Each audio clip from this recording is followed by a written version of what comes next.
Hello বন্ধুরা, এবছর কি তোমরাও জয়সলমের যাওয়ার কথা ভাবছো? যদি তাই হয় তাহলে আজকের ভিডিও তোমাদের জন্যই।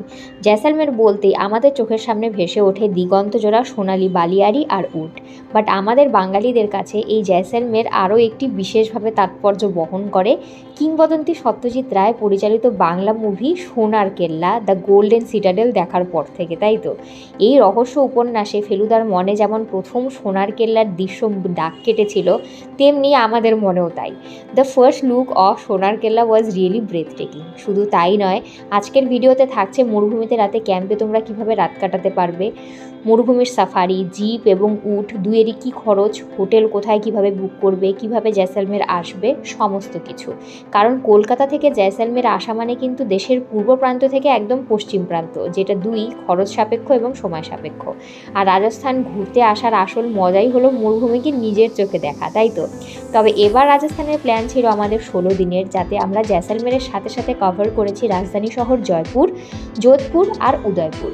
সবের ডিটেলস ভিডিও আছে চ্যানেলে, ইন্টারেস্টেড থাকলে অবশ্যই গিয়ে রাজস্থান প্লেলিস্টে গিয়ে দেখে নিও। কারণ জয়সলমেরে আছে সুপ্রাচীন একটি মানে জীবন্ত দুর্গ, যেখানে আজও কিন্তু লোকেরা বসবাস করে।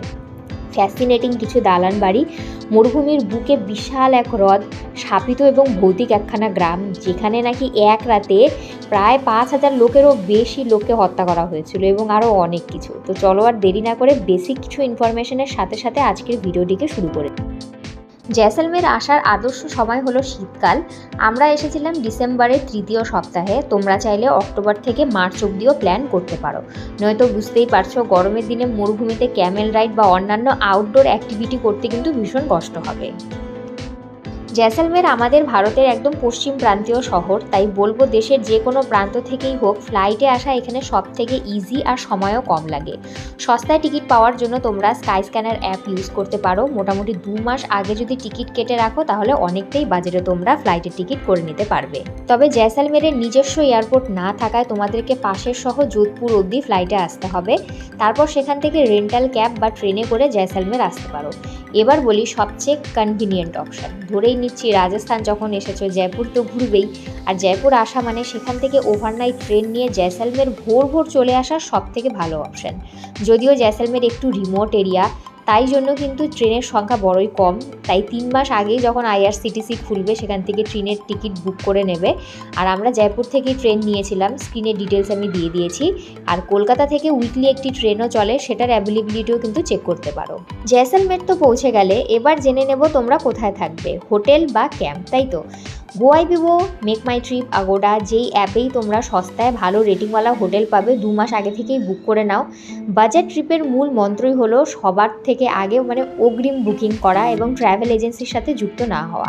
আর যেভাবে করে বলছি বা আগেও যেভাবে তোমাদের সাথে শেয়ার করব, আই ডোন্ট থিঙ্ক তোমাদের নিজেদের প্ল্যান করতে কোনো রকমের অসুবিধা হবে। আমাদের প্ল্যান ছিল 2 রাত এবং 2 দিনের। আর ট্রেনগুলো না জয়সলমেরে পৌঁছায় সমস্ত অড টাইমে, হয় খুব ভোরে নয়তো সন্ধ্যার পরে। আমরা ভোর 5টার আগেই জয়সলমের পৌঁছে গেছিলাম। আর পশ্চিম দিকের শহর বলে কিন্তু এখানে সানরাইজ হতে প্রায় সকাল 8টাও পার হয়ে যায়।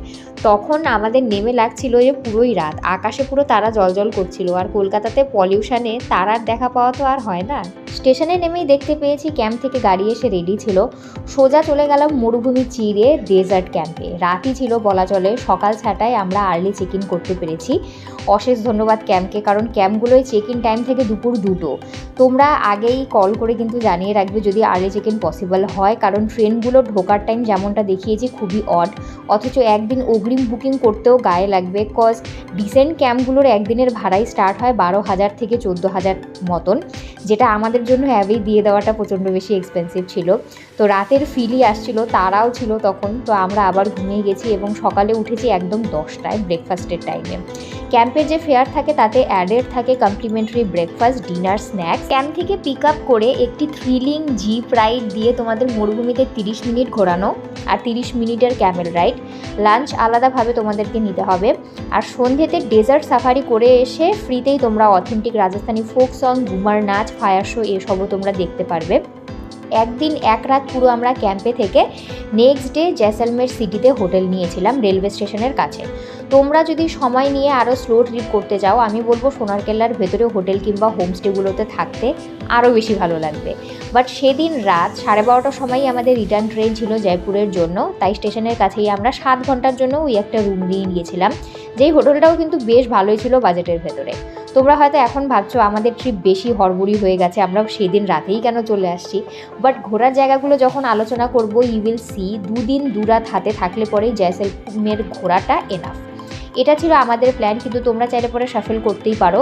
লাইক প্রথম দিন সিটিতে হোটেল চেক ইন করো, সকাল 10টার সময় তোমরা চেক ইন করতে পারবে সেখানে।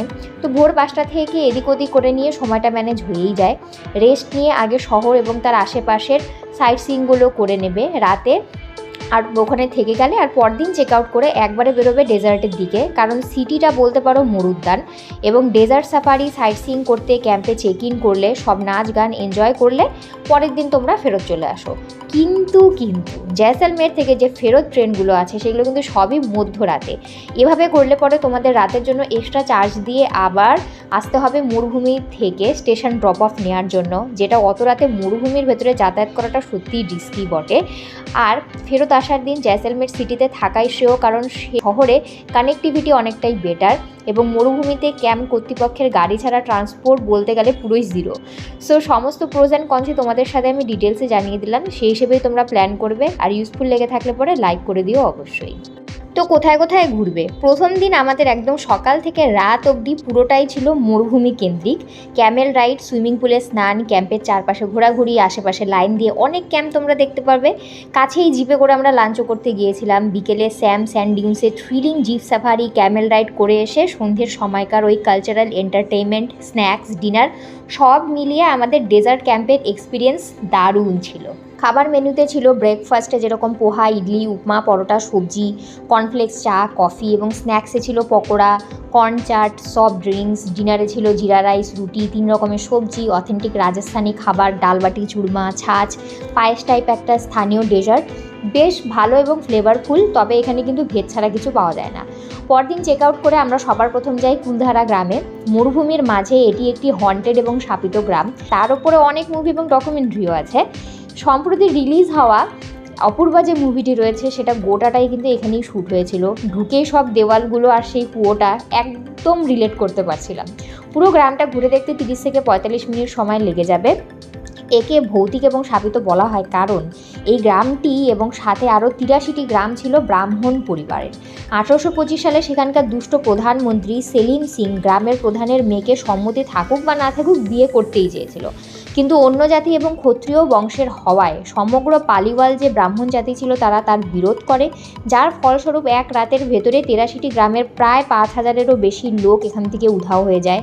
কিংবদন্তি আছে সেলিম সিং সবাইকে মেরে ফেলেছিল। তারপর থেকে এই গ্রাম ভুতুড়ে এবং শাপিত, যে আগামীতে কেউ আর সেখানে বসতি করতে পারবে না এবং কেউ করতে পারেও নি। গ্রামের এখন ধ্বংসাবশেষটাই পড়ে আছে এবং এটাকে ট্যুরিস্ট অ্যাট্রাকশন হিসেবে খোলা হয়েছে, তাও সকাল 8টা থেকে বিকেল 5টা অবধি। সূর্যাস্তের পর গ্রামের সীমানায় কেউ থাকে না, যদিও বা আনইনটেনশনালি কিংবা এক্সপেরিমেন্টের জন্য সেখানে গিয়ে রাতও কাটায়, সে পাগল হয়ে যায় নয়তো মারা যায়। প্রচুর ডকুমেন্টারি আছে, চাইলেই তোমরা পড়তে পারো। দ্বিতীয়তে আমরা চলে গেছিলাম ম্যাজেস্টিক জয়সলমের ফোর্টে। এই জায়গাটা কিন্তু সত্যি খুবই ম্যাজিক্যাল এবং শহরের পুরো মাঝখানে অবস্থিত, এবং বালি দিয়ে তৈরি এই দুর্গ দেখতে সত্যি ফ্যাসিনেটিং লাগে।